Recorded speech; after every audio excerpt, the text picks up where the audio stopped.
Hero വർഷിപ്പിന്റെ Milson boon പ്രായം കഴിഞ്ഞെന്നാണ് ഞാൻ കരുതിയത്. പക്ഷേ കഴിഞ്ഞിട്ടില്ല. ഭാഗ്യം.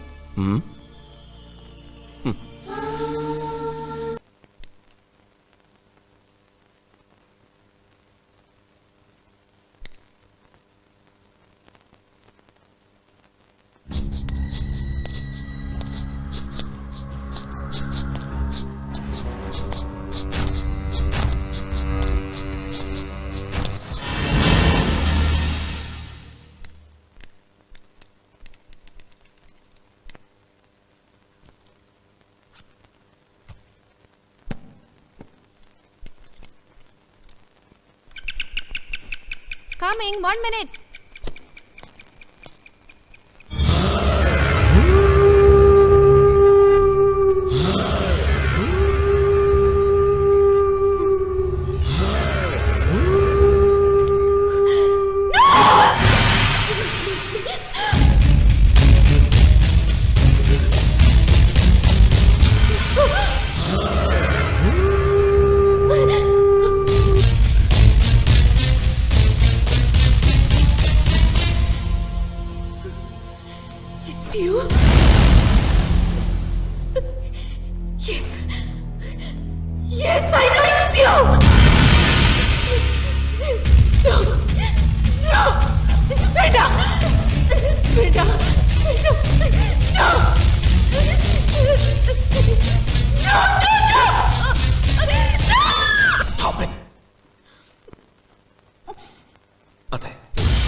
ചതിയനാണ് നിങ്ങൾ. ഇല്ല, നിങ്ങളെ ഞാൻ വെറുതെ വിടില്ല.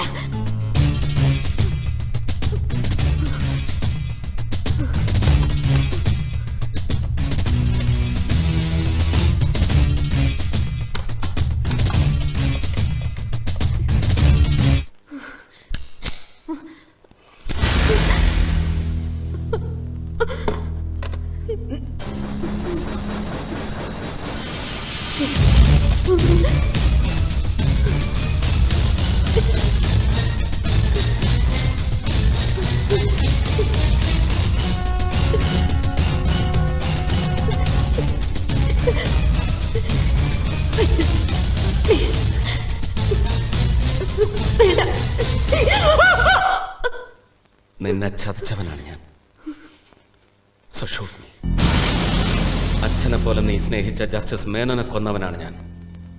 So shoot me. നിന്നെ മുന്നിൽ നിർത്തിയ ആർ.വി. തമ്പുരാനെ കൊന്നത് ഞാനാണ്. So shoot me.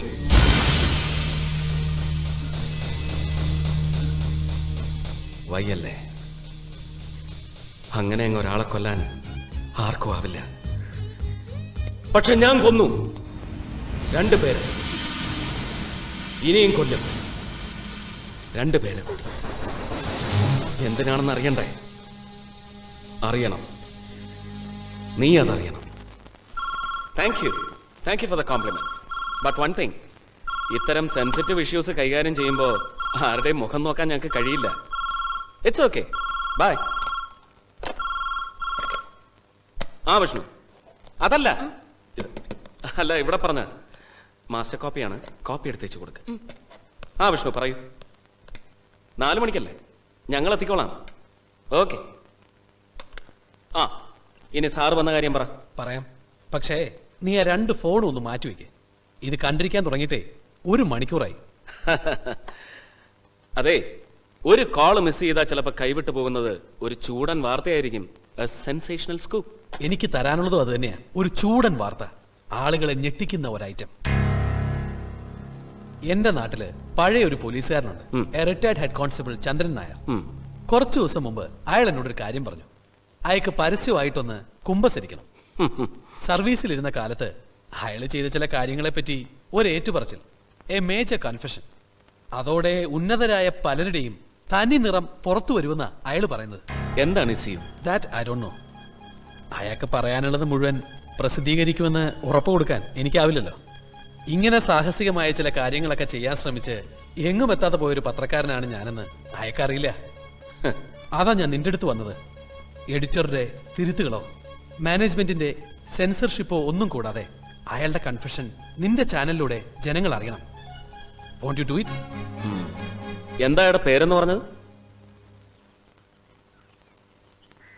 അപ്പൊ നമുക്ക് തുടങ്ങാമല്ലേ ചേട്ടാ? ബീഡി വേണമെന്നില്ല. പറയാനുള്ളത് മുഴുവൻ തുറന്ന് പറയാം. ഒരു പേടിയും വേണ്ട. പേടിയോ? എനിക്കൊരാളെ മാത്രമേ പേടിയുള്ളൂ, മനസ്സാക്ഷിയെ. സമാധാനമായിട്ടൊന്ന് ഉറങ്ങിയിട്ട് വർഷം 20ആയി. ഇനി വയ്യ. ഈശ്വരൻ പോലും പൊറുക്കാത്ത തെറ്റ് ചെയ്തവനാണ് ഞാൻ. അതും നല്ലവനിൽ നല്ലവനായ മാധവേട്ടനോട്. ഇലക്ട്രിസിറ്റി ജീവനക്കാരുടെ പിടിപ്പ് കേട്, അഴിമതിയുടെ ഈ തുടർക്കഥ ജനത്തെ ഇരുട്ടിലാക്കുന്നു. അയ്യോ ചേട്ടാ, ശ്രീദേവി ആ വിളക്കൊന്ന് കത്തിക്കേ. ഇവൻ ഇത് വായിച്ചുകൊണ്ടാന്ന് തോന്നുന്നു. കറണ്ട് ഉടനെ പോയി. ഓരോന്ന് എഴുതി പിടിപ്പിക്കുമ്പോ ഓർക്കണം, സ്വന്തം വീട് ഇരുട്ടിലാവുന്ന. നമ്മുടെ വീട്ടിൽ മാത്രമേ കറണ്ട് പോയുള്ളോ? പിന്നല്ലാതെ. തിരിയല് മോന്താ ഇത് കൊണ്ടുപോയി വെച്ചിരുന്ന് പഠിക്കേ. പതുക്കെ. പാവം, അടുത്ത ആഴ്ച പരീക്ഷയാ. എടീ, ഞാൻ MA വരെ പഠിച്ചത് റാന്തൽ വിളക്കിന്റെ വെളിച്ചത്തിലാ. അതെ, എന്തിനാ ഇങ്ങനെ എപ്പോഴും പണ്ടത്തെ ബുദ്ധിമുട്ടുകൾ പറഞ്ഞ് അവനെ ബോധ്യപ്പെടുത്തുന്നത്? മറ്റു കുട്ടികളുടെ ശാഠ്യങ്ങളൊന്നും അവനില്ല. നമ്മുടെ കഷ്ടപ്പാടൊക്കെ മനസ്സിലാക്കി തന്നെ അവൻ വളരുന്നത്. പദാർത്ഥത്തിന് ഓർക്കുമ്പോഴാ ഒരു വിഷമം. എല്ലാരും പറയണത് ഞാനൊരല്പം കോംപ്രമൈസ് ചെയ്താൽ മതിയെന്നാ. ഏതെങ്കിലും ഒരു വലിയ പത്രത്തിന്റെ ചീഫ് എഡിറ്റർ കസേരയിൽ ഇരുന്ന് കറങ്ങാം. പക്ഷെ എനിക്ക് ഞാനാകാനല്ലേ പറ്റൂ, മറ്റൊരാളാകാൻ അരുത്. അങ്ങനെ ആലോചിക്ക പോലും അരുത്. മാധവേട്ടനെ പറ്റി എനിക്ക് ഒന്നേ തോന്നിയിട്ടുള്ളൂ, അഭിമാനം. സത്യം.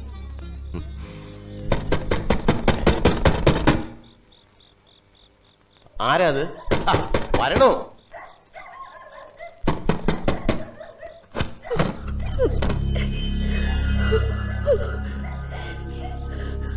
നീ ഏതാ കുട്ടി?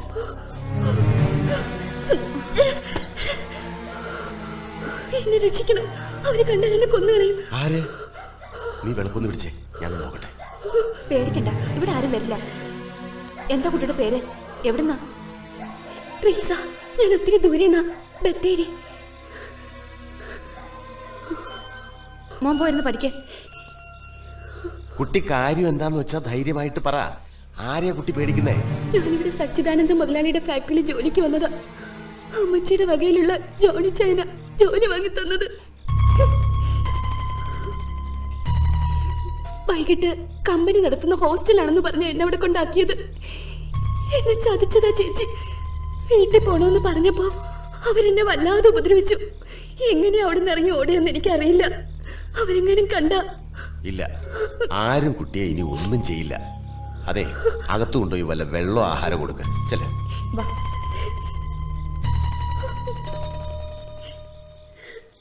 ശ്രീദേവി, എന്താ? നീ ആ ഷർട്ടും ടോർച്ചും എടുത്തേ.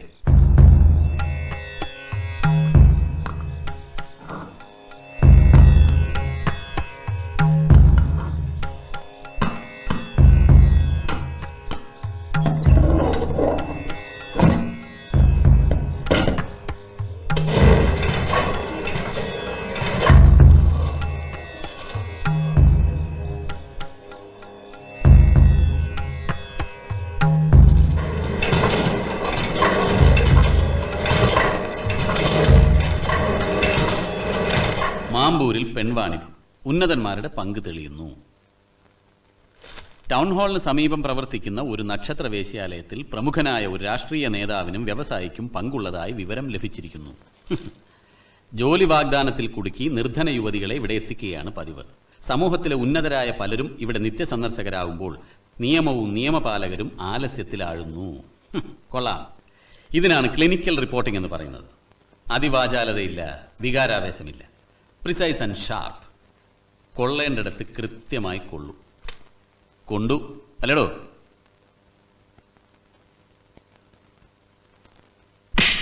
എവിടെ അവള്? അവളെയും കൊണ്ടല്ലാതെ ഇനി എന്റെ മുന്നിൽ നിന്നെ ഒന്നും കണ്ടുപോകരുത്. അവളെ കിട്ടിയതുകൊണ്ട് മാത്രമായില്ല. മാധവൻ, അയാളാണ് നമ്മുടെ പ്രശ്നം. ഇതുകൊണ്ട് തീരുന്നില്ല. പെൺവാണിഭത്തിൽ പങ്കുള്ള ഉന്നതന്മാർ ആരൊക്കെയാണെന്ന് വെളിപ്പെടുത്തുന്ന പരമ്പര നാളെ മുതൽ ഈ പത്രത്തിൽ തുടങ്ങുക. അതെനിക്ക് വിട് മോനെ. അവന്റെ ഉണക്ക പത്രത്തെയും തീർത്ത് കെട്ടും ഞാൻ. എത്ര പെർഫ്യൂം അടിച്ചാലും തന്റെ ശരീരത്തിൽ നിന്ന് വാറ്റുചാരത്തിന്റെ മണം പോവില്ല.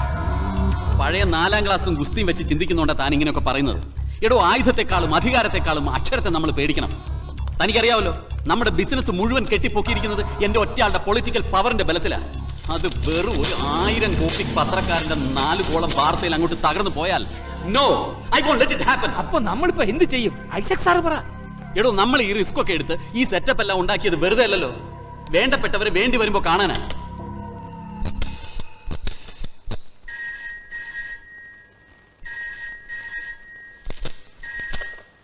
ഹലോ.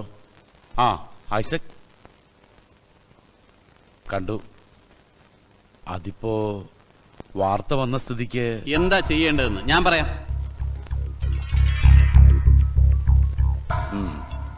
ശരി, ഓക്കെ. പോലീസിന്റെ ഭാഗത്ത് നിന്ന് അത്രയും ചെയ്യാം. പക്ഷേ സംഗതി കോടതിയിലെത്തിയാൽ അതോർത്ത് സാർ വിഷമിക്കണ്ട, ഞാൻ നോക്കിക്കോളാം.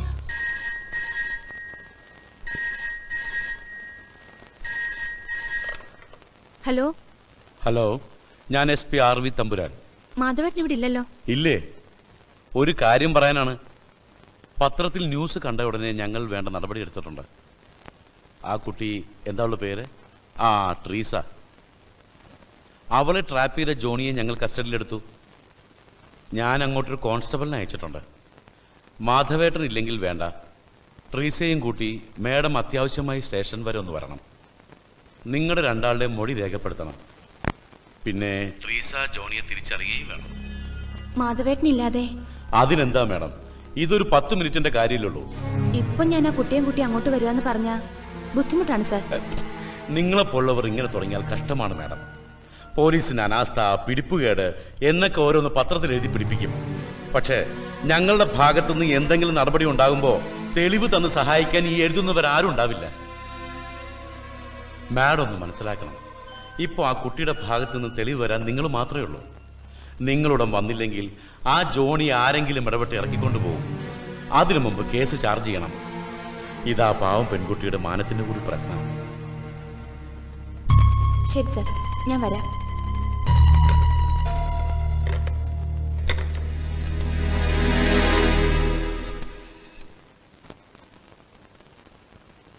ഹലോ, പ്രസ് ക്ലബ് അല്ലേ?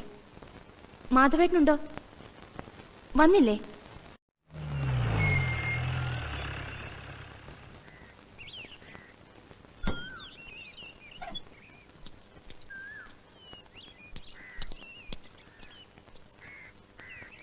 SP അദ്ദേഹം പറഞ്ഞിട്ട് വന്നതാ. സ്റ്റേഷനിലേക്കൊന്ന് വന്നാൽ.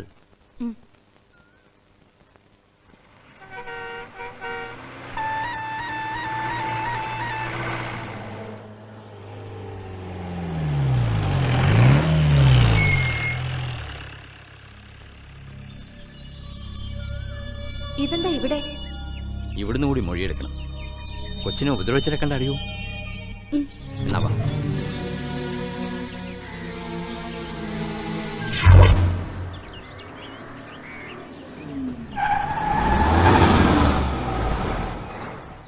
ഇന്നത്തെ കേരള ജ്വാല കണ്ടായിരുന്നോ?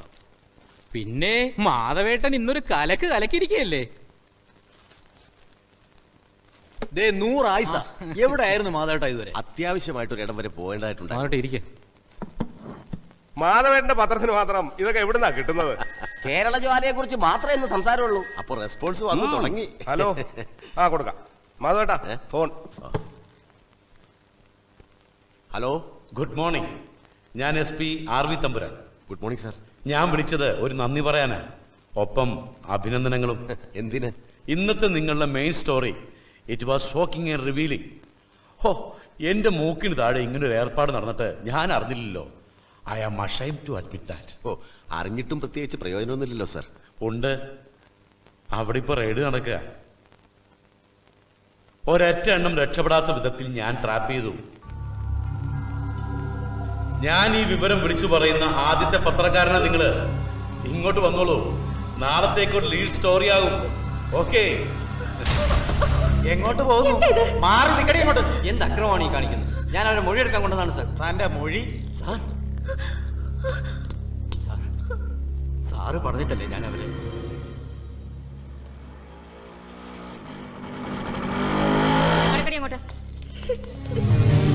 നിങ്ങളോട് എന്താ പ്രത്യേകിച്ച് പറയണോ? നടക്ക്.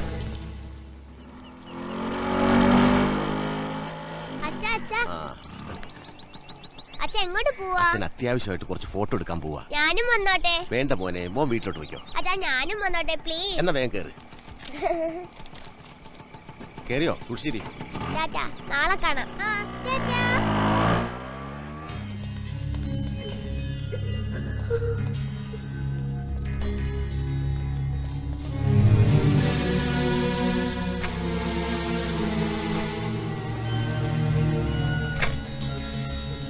അച്ഛാ, ദേ അമ്മ.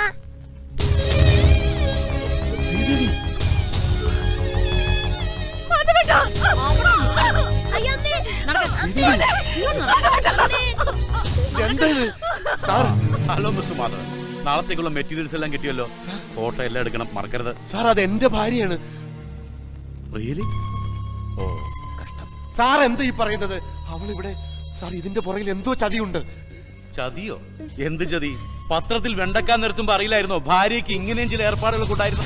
എന്തു പറഞ്ഞടാ?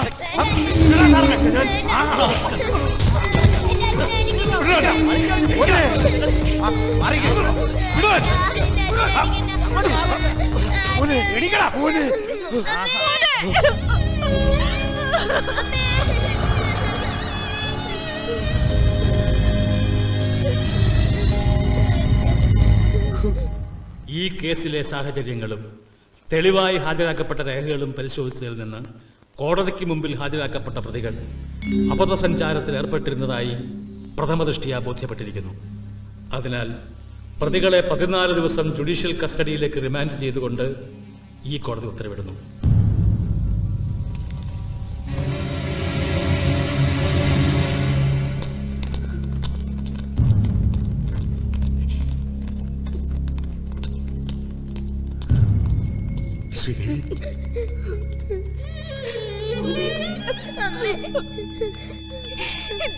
നടക്കടിയോ? അയ്യോ അമ്മേ. അമ്മേ. അമ്മേ.